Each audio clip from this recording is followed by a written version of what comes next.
Hey guys, good morning. What's up? Good morning sa inyong lahat. Magandang umaga and I hope you're doing great mga kabayan. Today is Sunday.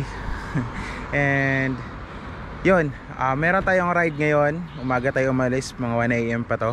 And very early kasi nga medyo may kalayuan tong bibiyahin natin ngayon. And may mga kasama tayo. And ako yung nasa medyo ano lang naman, malapit. Malayo pala. So kaya maaga tayo umalis kasi dadaanan pa natin sila. So tara guys, samahan nyo kami sa lakad na to. Ako pala, samahan nyo ako sa lakad na to. Tara, let's go. So ayun, walang katao-tao ngayon. Bakanting-bakante yung kalsada. Good morning. Tara. Morning. 2 AM ng umaga ay nagantay ako ng mga kasama ko dito. Maya-maya ay dumating na sila Kois, Luis, Judel, Michael at si Ate Tank Off, ang nag-iisang babae sa grupo. At tuloy na kami sa biyahe. Tamang kwentuhan lang sa biyahe, tungkol sa buhay. Tamang takbo lang kami, ang bilis magtrangko kasi nung isa. Passion. Same na.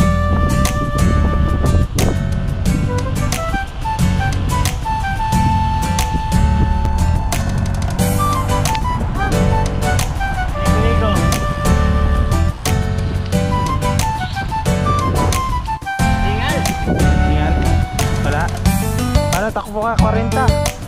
Takbo 40. Biting ko lang. At around 4 AM, siguro dumating kami dito sa tagpuan. Kasi dito daw kami magkita-kita. Binigyan nga pala ako ni Kois Judel dito ng pagkain. Mga ilang minuto lang ang lumipas, dumating na sila Senpai, Ramsen at si Clyde. Si Senpai nga pala ang press ng kapadyak dito sa South, sa Taiwan. Siya din ang nagset at nagaya ng rutang ito. Hindi nagtagal, dumating na din sila Kois Rafi, Dexter, Jovan,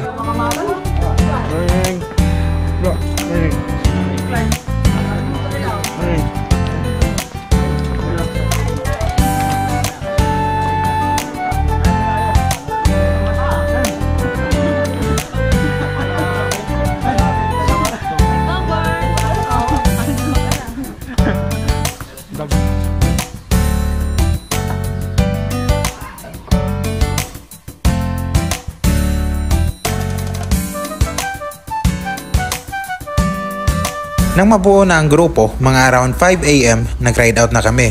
Pero may dadaanan pa kami sa may 7-Eleven din, sa may bandang Chayi.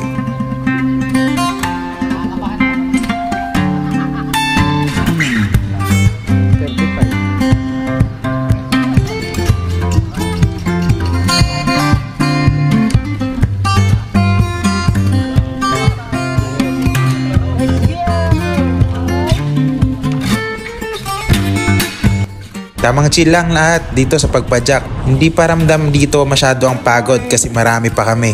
At yung mga nagtatrangko kasi ang bibilis kaya kami sa likod lang. Tamang chill lang kami dito. Ang ganda ng sunrise talaga kapag umaga.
Ako nga lang pala ang hindi nakaklit sa grupo at napansin ito ni Kois Rafi. Siguro nga ay malaking bagay pag nakaklits Pero pag-aaralan natin yan sa susunod na kabanata.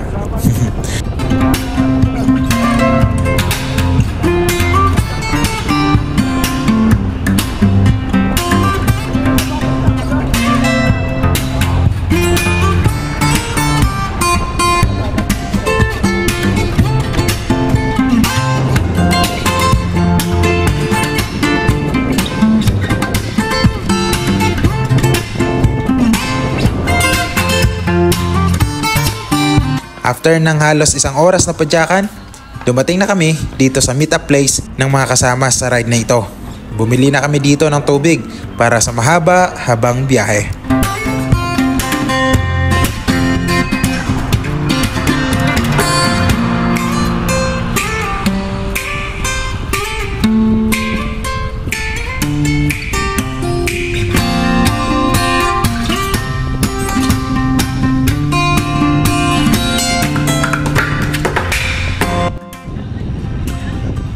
Guys, good morning. So ngayon umaga na and around 80 kilometers na yung natakbo namin.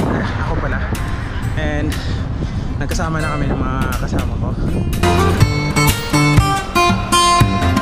Nadaanan nga namin ang kakaibang building na to. False flat pala ang dinadaanan namin. Akala mo patag pero hindi, paakyat pala ito. Dito pa lang sa baba ay medyo laspag na ako.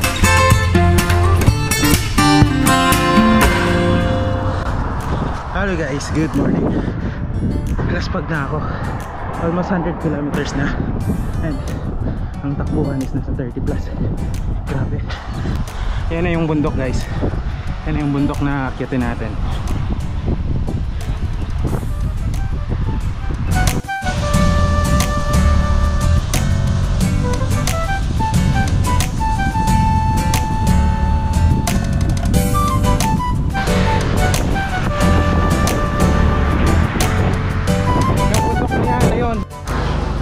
Good morning guys! So ngayon, dito na kami sa may last na hintuan namin, Family Mart. And simulan namin akyat dito. Ayan. Idol ko!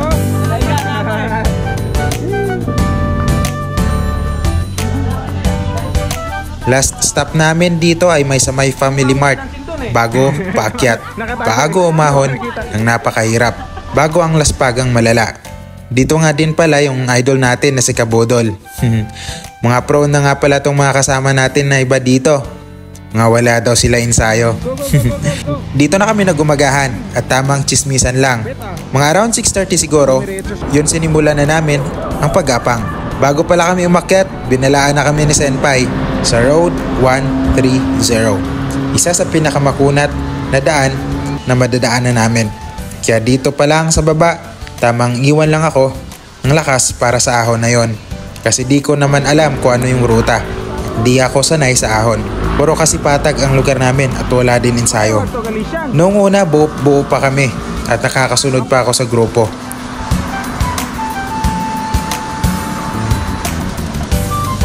Titikan, maganda pala.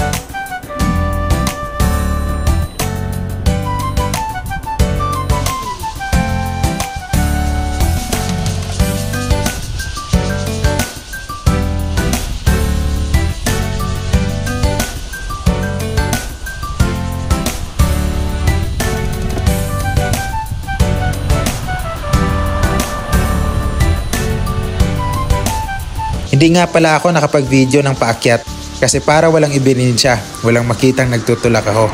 Kunwari malakas. Pero ang hirap talaga ng akyat na yon. Nauna pala ako dito sa kanila kasi nag-regroup pa sila sa baba bago umakyat sa Road 130. Pero ako nauna ako kasi alam ko na matagal ako sa ahon at mabagal ako. Kaso akala ko maikli lang ang ahon na to. Pero grabe, parang ayaw ko na.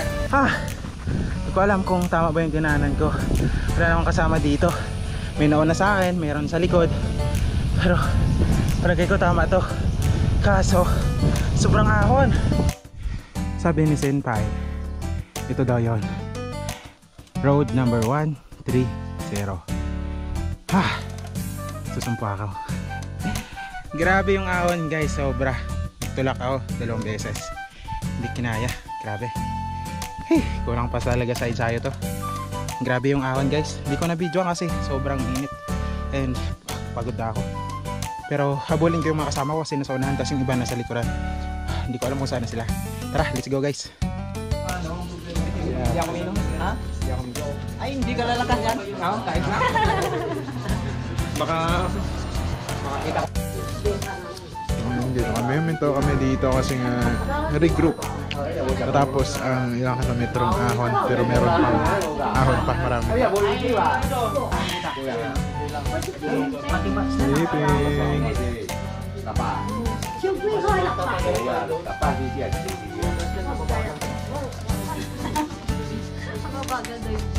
alam kung ilang kilometro pa, malayo pa eh. Hindi ako kanina, 28 kilometers papuntang Alishan. Pero masakit na ahon pa naman kasunod.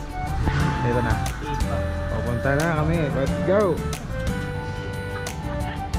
Pag nakita mo na pala tong sign na to, nalagpasan mo na ang first stage ng ahon. At yung kasunod nito, hindi na ganun katarik pero walang tigil ang akyatan. Mga ilang kilometro din yon. At wala kang makikitang recovery kasi akala mo patag pero hindi. Pagkadating nga dito sa taas sa may 7-Eleven, andito na nagpapahinga ang mga malalakas naming kasama. Kasi nauna na sila sa amin.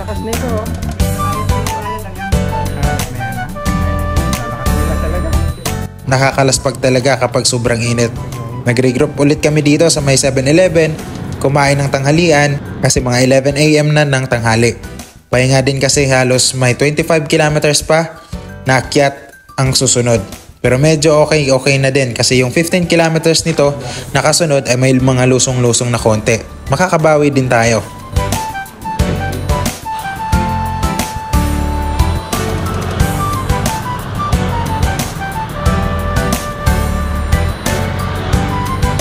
At sulit talaga kasi sobrang ganda ng tanawin dito. Kahit patag dito ay yung padyak ko ay halos 1-2 na lang kasi sobrang laspag na at nakakapagod talaga kasi sobrang init din. At ang daanan nga namin yung part na to. Kota ng view na yan!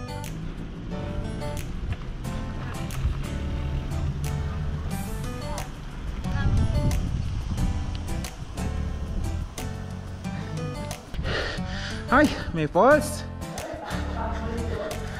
Ayun nga, 10 kilometers na lang kami. And yung mga malalakas nasa una na. Kami siyempre, tamang padyak lang. Tapos, ito yung view mo. Yan. Oh, di ba? Palain mo yun. Ganda. Nilagyan ng daanan. May falls sa daanan. Kasi ito yung view sa kabila. Di ba?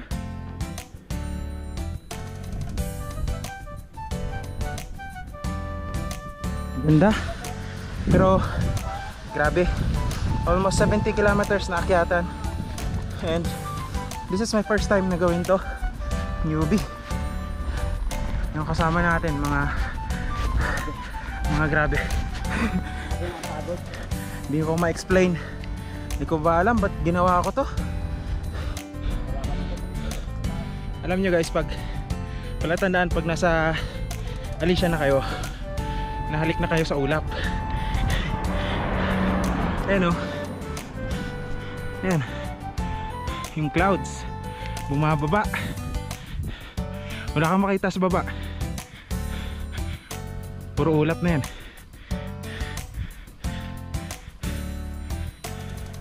Kasama ko.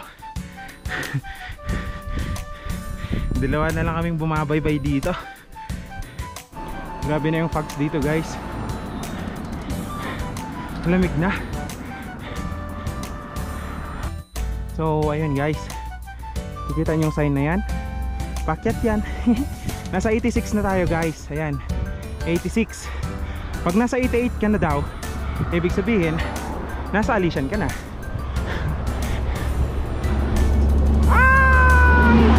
Last 1 kilometer, 700 meters to go. Yun, happy na lang, Alishan na tayo guys. Woohoo! Yan o, 7.3. So yun na nga guys, ayun na siya o, Alishan Recreational Park. So nandito na tayo. Ilang padyak na lang guys. Mararating natin to. Napakabait nga ng mga tao dito kasi nag-cheer up sila sa amin. Sa mga nadaanan namin, yung mga taong nakakakita sa amin sa daanan, yung mga nakamotor, pangdagdag lakas na rin sa amin. Around 4 PM na kami nang makarating dito sa taas.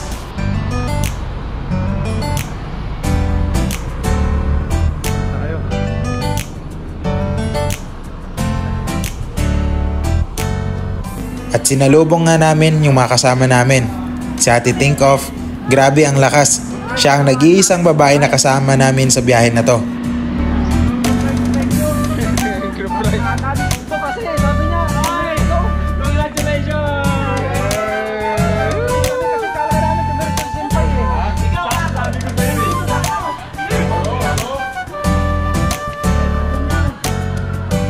Dito na kami kumain, nag-snacks kasi lahat gutom and konting kwentuhan lang.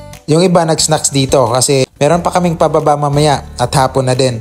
Nagpicture lang kami dito pagkatapos ay napagpasya na naming bumaba kasi habulin namin ang train namin pauwi na ang last trip ay 9:50 ng gabi. At anong oras na kami bumaba? Mga 6 na ata o 7. At mag 70 kilometers pa ang layo nito papuntang train station galing dito sa taas. After nga magpicture ay bumaba na kami na nakakapote kasi maulan na.